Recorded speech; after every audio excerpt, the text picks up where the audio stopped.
offense, only having 8, like you said, back to back. Especially with the way we want to play too. Is it tough to play fast when you're not turning the other team over? Yes, for sure. Or just getting stops. Even for us, just like a defensive rebound is so much different than when they come down and score. We want to play in the rhythm, in the perfect world where we get a stop, we get a push in a transition, we score, they come down and play against our set defense. And let that kind of be the rhythm of the game. When we struggle is the other way. We don't score, we take a bad shot, bad offense, leads to easy defense, they score, now we're walking it up. We had a lot of that, I thought. Unfortunately tonight. You get a $152. It's, I believe, second in franchise history, and it's a season high. And tonight you kind of struggle a little, kind of on the defensive end. Tell us about the adjustment. I know you had to face a tough player in Levi Randolph. Yes, I think when our scoring was definitely down, I think in all aspects we looked flat-footed. We didn't have the same kind of jump to our step that we needed. And I think part of it's like, it's a second night of back-to-back late guys. Okay. The second part is for the guys. What type of team do we want to be? Do we want to be a team that wins the ones you're supposed to win and loses the ones you're supposed to lose, or something special where we show up every day and do it a little different? So I think that's what's disappointing to us about this one. Were the players used to that? I guess. Used to what? Like the back-to-back. I mean, yeah. Anyone who's been in the G League before in the NBA, like it's a normal part of it, but it's not. You don't just give up because you're coming in and playing a back-to-back. They played last night. They woke up in Ohio and played last night. Like, it's difficult for everybody. It's who kind of fights through. Guys, we're doing a press conference. Jonah had 8 of your first 10. He looked dominant. He was just getting whatever he wanted.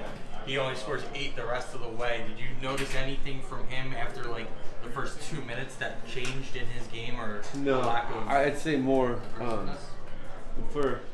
it's like a lot of things go into one player having success. And so when the ball stops moving and we're not able to get it, penetrate, and kind of put pressure on the rim, get in the paint, it's harder for everybody to score. I think that's why we got off to a little bit of a start at the beginning, but then slowed down because our offense slowed down. Our defense wasn't generating offense like we needed to. Xavier seems to be at his best when he's attacking. He's sort of getting his own shot, putting pressure on the defense that way. But it seems like he doesn't go into that mode until the second half. Have you thought about having him sort of go get his early to put pressure on the defense? No, I think more what we're doing is like getting the guys to play in the way that we want. And it's less about like this is your time or this is your play. But more in the moment, making decisions, making the extra pass, playing as 5 guys trying to score.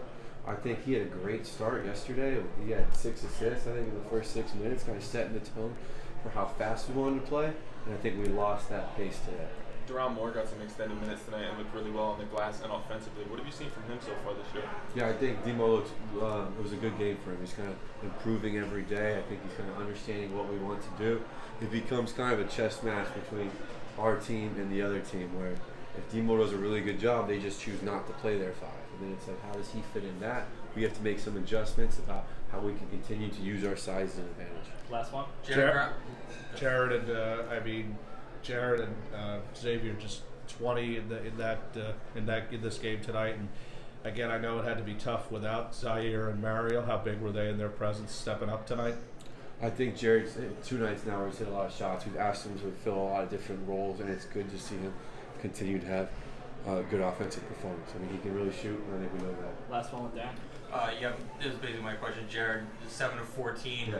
With a guy like Shayok out, does he have to step into more of a scoring role off the bench for you? Yeah, I think everyone has to. I think Mario scored a lot of points for us, and it's hard for us to score when we play in such a static environment. And Jared stepped up, made a lot of shots. It's tough to waste them 7 3-point performance. 123, 111. Can't go down after scoring 152 points one night ago. Jake Schwartz again for Voice of Reason.